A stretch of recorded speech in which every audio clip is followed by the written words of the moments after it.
রবিবার সকালে কেঁপে কেঁপে কেঁপে গুড মর্নিং ক্যাম্প গ্রাউন্ড থেকে। ওরে বাপরে কি ভয়ঙ্কর ঠান্ডা, পুরো কাঁপছি, হাত ফাতগুলো জমে যাচ্ছে। ও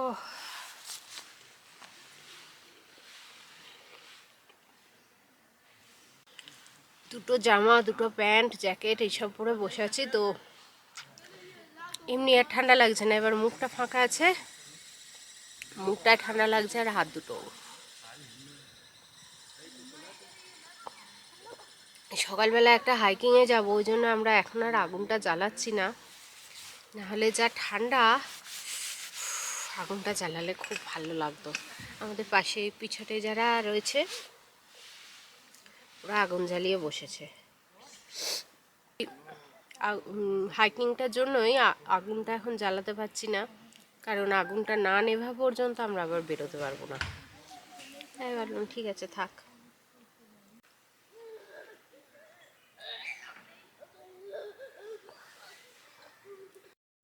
অবশেষে আজকে তোমাদের আমি ক্রেটার লেকে দর্শন করাবো।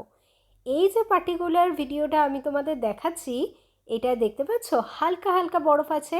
এর আগের বারে যখন লাস্ট এসেছিলাম তখন এই রকম হালকা হালকা বরফ আমরা পেয়েছিলাম। ভাবলাম এই ভিডিওটা তোমাদের সঙ্গে একটু শেয়ার করি। এই সুন্দর নীল রঙের মধ্যে ওই যে টুকরো টুকরো সাদা ব্যাপারটা যে কি অসাধারণ লেগেছিল, সেটাও তোমাদের সঙ্গে একটু শেয়ার না করে পারলাম না। আজকে পুরো ব্লগটাতেই তোমাদের এই পার্টিকুলার লেকটার, যেটা হচ্ছে আমেরিকার সবচেয়ে গভীরতম লেক, সেটার সব কিছু তোমাদের সঙ্গে শেয়ার করার চেষ্টা করব।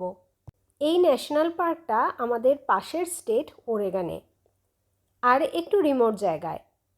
তার আশেপাশে কিন্তু কোনো শহর নেই, তাই কি খাওয়া দাওয়া করবে বা কিছু লাগলে সেগুলো বাইরে থেকে কিনে নিয়ে ঢোকাই বেটার। যদিও পার্কের ভিতরে একটা ক্যাফে আছে, রেস্টুরেন্ট আছে। এই দেখো, এইটা যেটা দেখছো এটা বিশাল বড় একটা লজ, একটা স্টোরও আছে, টুকটাক এমার্জেন্সি জিনিস কিনতে পাওয়া যায় সেখানে। আর আছে ক্যাম্পগ্রাউন্ড, যেখানে আমরা ছিলাম। অনেকগুলো ক্যাম্পগ্রাউন্ড আছে, তার মধ্যে একটাই আমরা ছিলাম। আর ভিউ নিয়ে তো কিছু বলারই নেই, চারপাশটা তোমাদের সঙ্গে শেয়ার করব। আমরা যেখানে যেখানে যাচ্ছি, যে যে ভিউ পয়েন্টে যাচ্ছি, সেখানে সব জায়গায় তোমাদের নিয়ে যাব। এই ন্যাশনাল পার্কটার একটাই অ্যাট্রাকশন, সেটা হচ্ছে এই লেকটা, যেটা বড়ই ইউনিক। এখানে কোনো ন্যাশনাল পার্কের ভেতরেই নেটওয়ার্ক কানেকশন থাকে না, যাতে পশু পাখিদের কোনো অসুবিধা না হয় সেই জন্য। তবে 100% থাকে না তা নয়, কখনো কখনো কিছু কিছু জায়গায় হঠাৎ করে পাওয়া যায়। সকাল সকাল আমরা হাইকিং, না খুব সকাল সকাল নয়, 9টা বাজে, 9টার সময় আমরা হাইকিং শুরু করছি একটা উঁচু ট্রেলে। আর এখন যেহেতু সূর্যের আলোটা অন্য দিক, মানে জাস্ট পশ্চিম নয়, জাস্ট পূর্ব দিক থেকে উঠেছে, এখনও মাথার ওপরে নেই, তাই জলের রঙটা এখন একটু অন্যরকম, মানে দিনের মাঝামাঝি সময় যে কালারটা দেখেছিলাম তাই থেকে পুরো অন্যরকম, হেভি দেখতে লাগছে। এইটা হচ্ছে লজের বাইরের ভিউ। এই প্রথম দৃশ্যটা যতবারই দেখি ততবারই মনে হয় ক্যামেরায় কখনোই এই সৌন্দর্যটা পুরোটা তুলে ধরতে পারি না।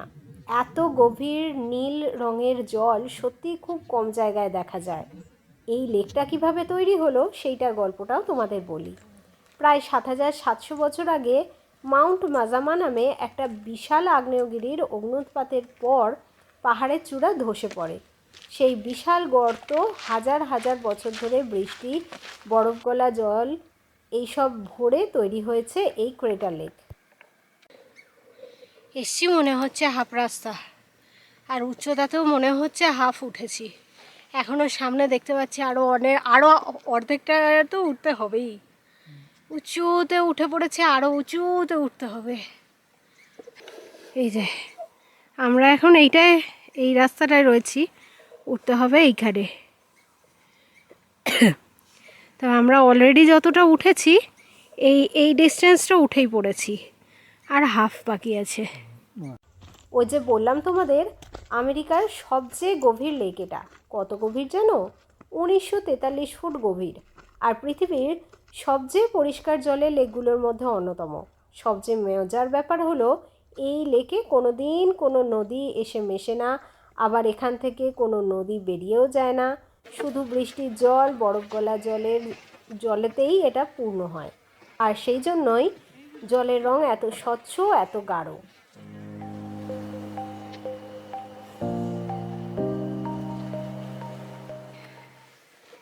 পৌঁছেছি, আর দেখো লেকটা কি অসাধারণ লাগছে। মানে যেখান থেকেই যখনই দেখছি অসাধারণই লাগছে, বাট এখান থেকে অনেকটা এই পার্কটার এটাই আর কি, পুরো পুরো পার্কটার একটাই অ্যাট্রাকশন, বিভিন্ন দিক থেকে দেখা আর কি।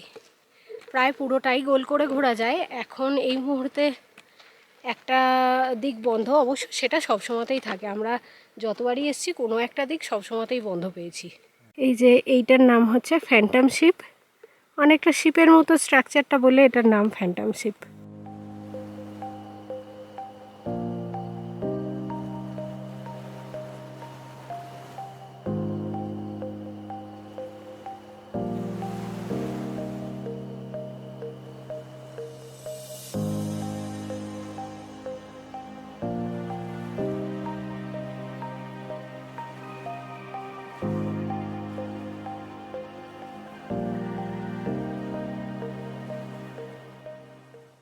দেখো এখানে রিফ্লেকশনটা দেখেই বুঝতে পারছো কতটা স্বচ্ছ জল।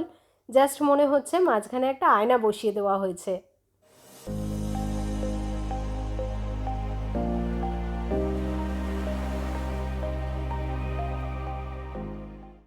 আর মাঝখানে এই যে ছোট্ট দ্বীপটা দেখছো, এটার নাম উইজার্ড আইল্যান্ড। এটাও আগ্নেয়গিরিরই অংশ।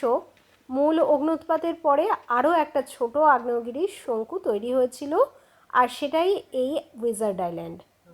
উপরে উঠে ক্লান্তি কাটাতে আমরা যখন বসে একটু ভিউ দেখছি আর বাদাম খাচ্ছি, আমাদের সঙ্গে আরও আরেকজন চলে আসছে বাদাম খেতে।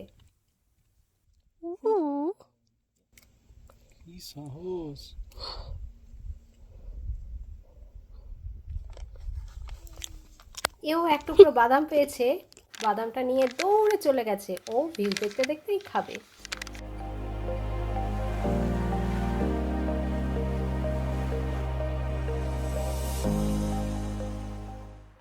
নিচে নেমে এসে আমরা আরেকটা জায়গায় যাচ্ছি, সেটা হলো সিনট মেমোরিয়াল ওভারলুক।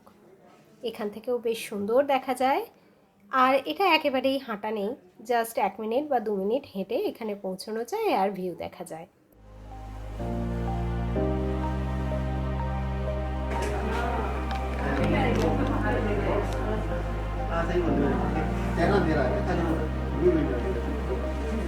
এইখানটায় গেছিলাম আমরা। এইসব হাঁটাহাঁটি করে প্রচুর খিদে পেয়ে গেছে। এবার লাঞ্চটা সেরে নিই। লাঞ্চটা আমরা করে রেখেছিলাম গতকাল রাত্রেই, যখন আমরা বারবিকিউ করছিলাম তখনই। আর এত ঠান্ডা খারাপ হয়ে যাওয়ার কোনো চান্সই নেই, এমনি ফ্রিজ হয়ে আছে সব জায়গাটা। লাঞ্চের পর আরও একটা ছোট্ট হাইকিং, 1 মাইল ইজি হাইকিং, মানে 1 মাইল যাওয়া আর 1 মাইল আসা। সুন্দর একটা ওয়াটারফল, খুব বিশাল কিছু নয়, বাট সুন্দর।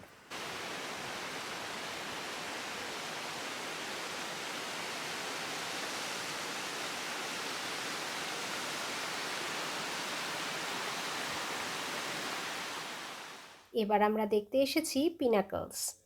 এই যে অ্যাশ কালারের পিনাকলসগুলো দেখছো, এগুলো অ্যাকচুয়ালি সত্যি অ্যাশ, মানে ওই যখন অগ্ন্যুৎপাত হয়েছিল মাটির তলা থেকে ওই অ্যাশগুলো ওপর দিকে উঠে এসেছিল, আর সেইগুলো এইরকম পিনাকলস তৈরি করেছে।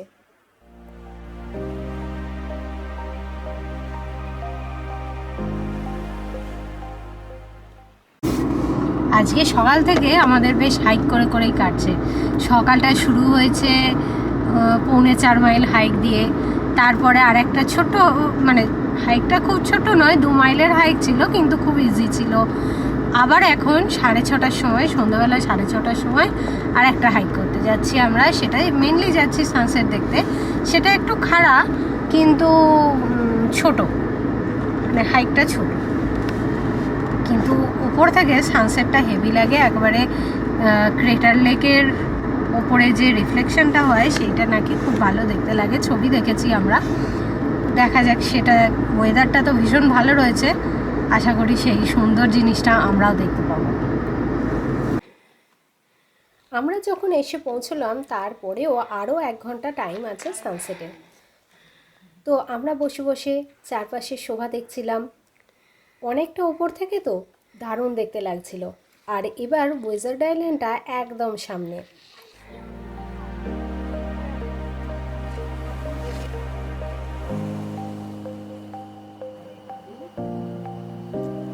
সকালে আমরা এই পাহাড়টায় উঠেছিলাম।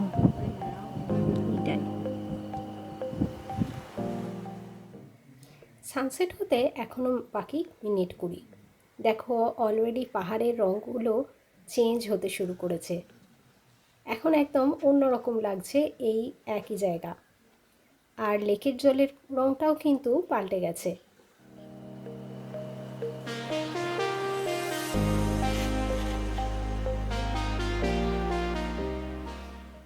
আজকের দিনটাকে শেষ করে টুপ করে পাহাড়ের কোলে ঢুকে যাওয়ার এই সৌন্দর্যটা কিন্তু প্রচুর মানুষ উপভোগ করছে আমাদের সঙ্গে দাঁড়িয়ে।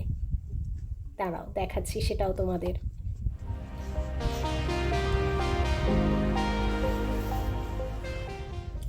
সানসেট উপভোগ করে এবার আমরা নামবো নিচে। অলরেডি প্রচণ্ড ঠান্ডা পড়ে গেছে। ভোরের দিকে টেম্পারেচার হয়ে যাচ্ছে 1 ডিগ্রি 2 ডিগ্রি। তাহলে বুঝতেই পারছো কি ঠান্ডা এখানে। সোমবার সকাল, পাখিদের ডাকে আর পাখিদের লাফালাফি দেখে শুরু হলো দিনটা। আর সাথে সাথে আমরাও আমাদের ক্যাম্পগ্রাউন্ড গোছাতে শুরু করেছি।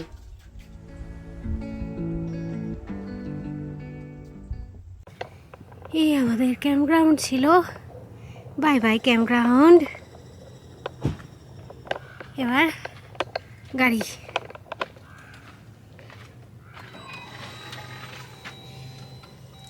চলো। একজনকার বার্থডে শেষ হয়ে গেছে,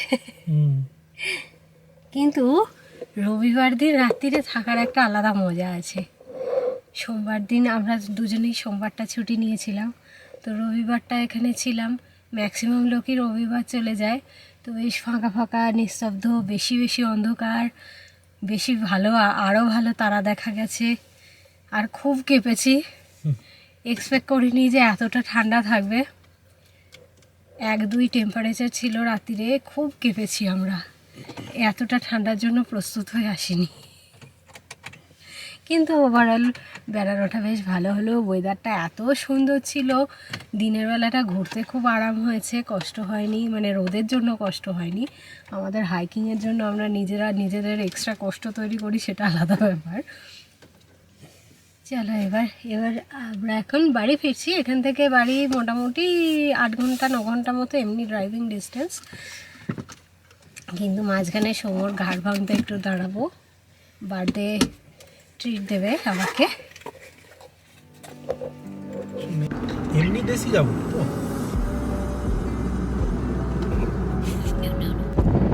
কই ক্রেটার লেক কই?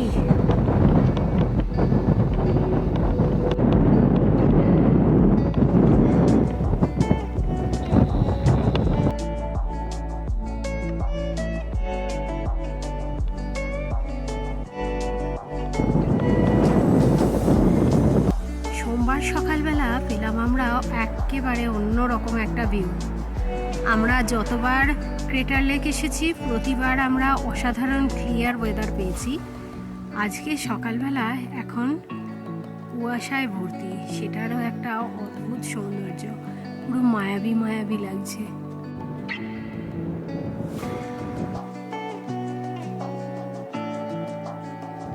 বেরোবো করেও আমরা পার্ক থেকে আর বেরোতেই পাচ্ছি না, নতুন একটা ভিউ পেয়ে।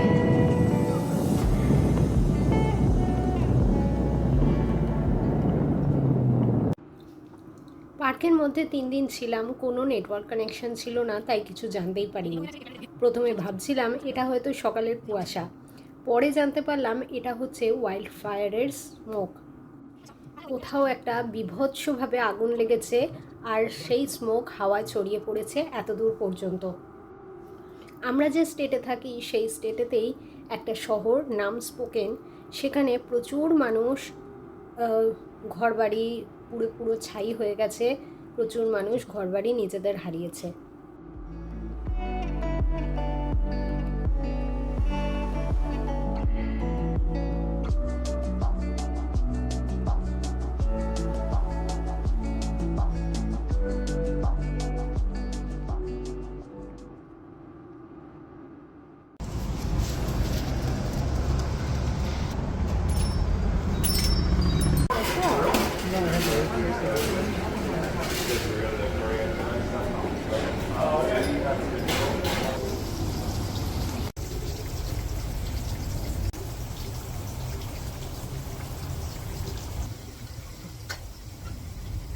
আমরা হাউস অফ নুডলস বলে একটা থাই রেস্টুরেন্টে খেতে এসেছি।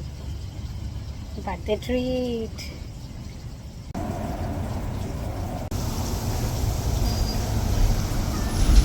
এইটা এসছে কম্বো ফ্রাইড রাইস, আর এইটা ড্রাঙ্কেন নুডলস উইথ শ্রিম্প।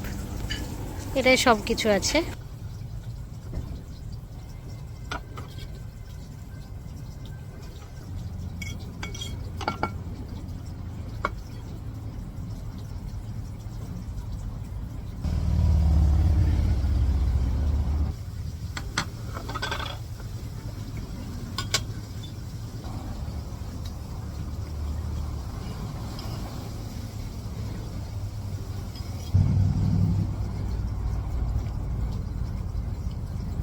ওটা বেশি টেস্ট। খুব ঝাল।